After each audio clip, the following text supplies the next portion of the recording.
Alrighty, Syd Mead's Terraforming. Well, there's not a whole lot to say about this game. I mean, it's one of the innumerable glut of vertical or horizontal scrolling shoot 'em ups for the system, of which there are so many.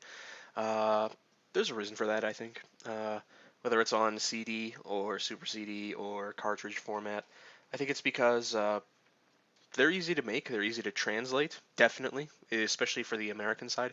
They're easy to make because it's simply just there's not a whole lot of writing involved. I mean, all you have to do is really just design enemies and design a ship and just shoot things and everything, right? Have some satisfying explosions, some big bosses and everything. That's about it. Uh, and then, of course, for the translation, I mean, there's little to no text at all in this game other than menus and maybe scoreboards and that sort of thing. Um, yeah, so it really is a testament to how underfunded the system was, we'll say, even in Japan, because there are a lot of these, I'll tell you that. Some of them are a little more advanced than this, like Cotton is one of them. They have little backstories and everything, but other than that, they are very, very well vanilla, as well as I can see. So this one here is Syd Mead's Terraforming. It's released as a Super CD for the TurboGrafx 16 CD-ROM Super System, or Turbo Duo, and it was one of the 1993. Yeah, it's one of the later games released there, so quite rare, especially the U.S. version. Not so much the Japanese version. It always seems to work out that way. How unfortunate, especially for our wallets. What can you do though? It's almost 30 years done already. So, uh, well, okay. So let's see. Now, Syd Mead's Terraforming. This game here. It's one of the games that I thought I could play through on the actual console, which I did. Now, originally it took me quite a while to get this game started up, and I had to cut some footage out because, as I said, I wanted to use some of the cheats for the game to make it to make the gameplay a lot easier for me. Well, beatable. I'd say I made the game beatable by using the cheats. And I got to tell you, it's a whole lot more difficult to enter it in onto the system compared to the emulator. I don't know if one of my controllers has a messed up start and run and select button, so you kind of have to jam your thumb on it, and it's like select 7 times and then press button 1. It took me like 6 tries to get it done, honestly. And of course, as far as I know, there's no little cue or noise that belches out of the system to tell you that you've entered it incorrectly. So you have to enter in the code as best as you can, and you have to start the game up and crash into a bunch of enemies to see if you die. So after several times of doing that, I finally got it working, as can be seen here. And so this is the game here, pretty much. It's got different environments and different bad guys and everything, but it's pretty much the same thing throughout the entire game. It was entertaining, I'll tell you. But so in these little orbs that you collect, they're your power-ups and everything. And one thing I'll say is that there aren't a whole lot of different ammunition types, which was kind of disappointing. Usually I relied on one throughout the entire game, which is of course very short. As you can see, it's only about half an hour, honestly, and that's of course with the cheats, right? So I mean, without you dying and starting the level over or the game over, it's a half-hour game, right? I sort of like really fast games like that. Uh, they don't tend to stay around too long. You can complete it in just like just before bed, right? So that's what I did actually with this one here. And well, one thing I'll say is I'm impressed by the parallax scrolling. They have a lot of different scrolling layers here. Very, very nice there, and they all seemed very, very smooth on the system. I played this on my TurboGrafx 16 CD-ROM system with American Super System card.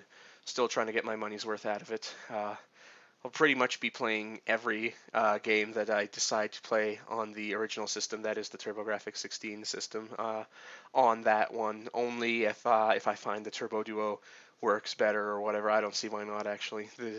Actually, I had the Turbo Duo actually 100% serviced by a guy, and he did a good job, but honestly, the TurboGrafx 16 CD-ROM system, it seems to be working better than the Duo that I paid to get serviced, so I'm gonna go with what works best. So uh, it says that this game is like an organic shooter, honestly, and I can see how all these sort of things. Well, I can see like those were kind of like well, mushrooms or spores or fungi.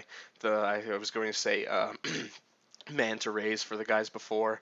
Uh, I don't know what those could be, like weird bird frogs or something. Uh, Not entirely sure about those either. The green sort of dragon things, they're kind of cool. And of course, this is like Syd Mead's Terraforming, right? And I wasn't entirely sure when I first saw that this game existed whether or not they were just latching the name on to the game just to give it, you know, selling points or something. But no. So yeah, Syd Mead, he's basically a futurist. He's a sort of imaginative graphics designer who's worked on movies like Aliens and Tron, the original good one, I'll say. Uh, Look at this massive, weird, messed up turtle thing. You'd think that it was a garbled, messed up graphic or something, but it's not. Uh, and Blade Runner, that's it. Uh, so, and you know, I like his artwork. It's pretty cool. He's probably one of my favorite artists. Definitely H.R. Geiger or Giger, or however his name is pronounced, depending on the language you're using. Um, might be different in different languages. Might be different in Dutch. Might be different in Flemish or French or whatever. But no, so I have no real problem with Syd Mead. It's just that it's not called Syd Mead's Terraforming in Japan, even though it was a collaborative effort between the fellow and this company, Right Stuff. So I guess he kind of lost out on some uh, some royalties there. I don't know. It might not be the case. Now this level is kind of weird. It's sort of like a volcano level, and I don't know if these are supposed to be like volcanoes erupting, the thing that kind of like just torches the screen like a massive lens flare and just basically whites and blacks everything out. I'm not entirely sure what that's supposed to be. I thought it might have been my system messing up on me, but I don't know. Like I didn't see anything coming out of the background. You know, I'm from this era, but still, you know, I guess I kind of got used to seeing a little bit more intricacies on the screen than I guess gamers at this point would be used to. But no, so again, I would say it's a neat little game. It's just you, right? You don't have anybody else with you.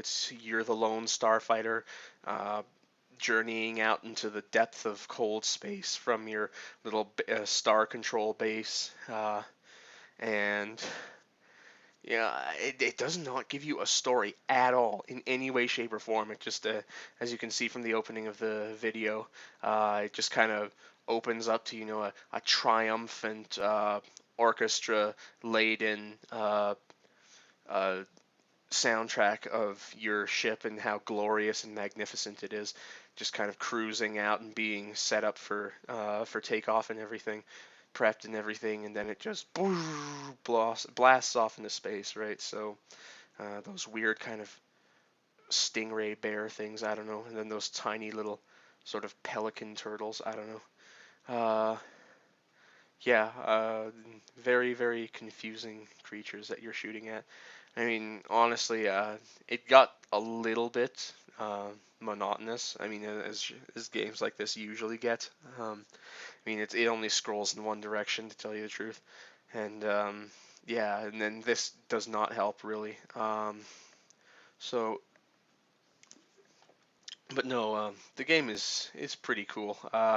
There's a boss at the end of every stage, and I think there's maybe 8 stages, maybe 9, depending on whether or not you call the final boss a stage, which was a little bit underwhelming. I mean, you kind of basically circle a ship underneath it, and it's this massive thing, and you end up destroying the top part of it at the end to solve everything. And I mean, basically, the very end of the video is, or the video game is, you know, there's an explosion, you blow up the ship, and then you know you think that your guy's dead. And I think the credits roll before you find out that your little ship, your little Afghan cop guy, is okay. But no, he kind of zooms on out from the distance, and he returns home, and everybody's tickety boo, everybody's happy because the nameless, faceless, purposeless evildoers in this game have been destroyed.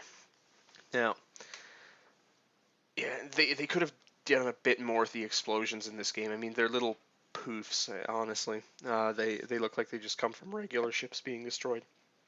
But I guess this was a quick cop out for a quick buck, you know. But no, there's nothing necessarily terrible about the game, but I mean, only never. I would say never buy this game. It's way too fucking expensive, and it's not. I mean, even like with the challenge of beating it without cheats and everything, it's just not worth it. I mean, the graphics are pretty nice. I mean, they make better use of the Turbo Duo's color palette, but to be honest, it's just nothing really that special.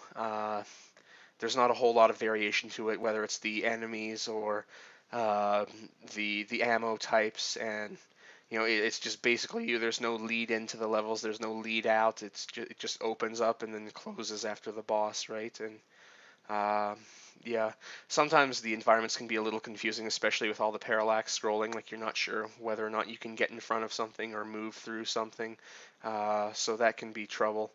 But no, it's an average game, honestly. As was unfortunate with most of the newer, well, the last few Duo games, especially released in North America. So again, nothing bad, but nothing to write home about. I'd give it maybe a 59, honestly. It was good for wasting a half hour before a day of work. So that's pretty much all I have to say about this game. Yeah, so that's her. Glad to see if anybody watches this video. Always appreciative of your patronage. And I guess I'll see you next time on Squatter's Corner. Maybe I'll play the East series. Or maybe Cosmic Fantasy 2. Or Dragon Slayer, Legend of Heroes. I'm not sure. I'll have to figure it out for myself. Alright, thanks for listening, buds. Peace out.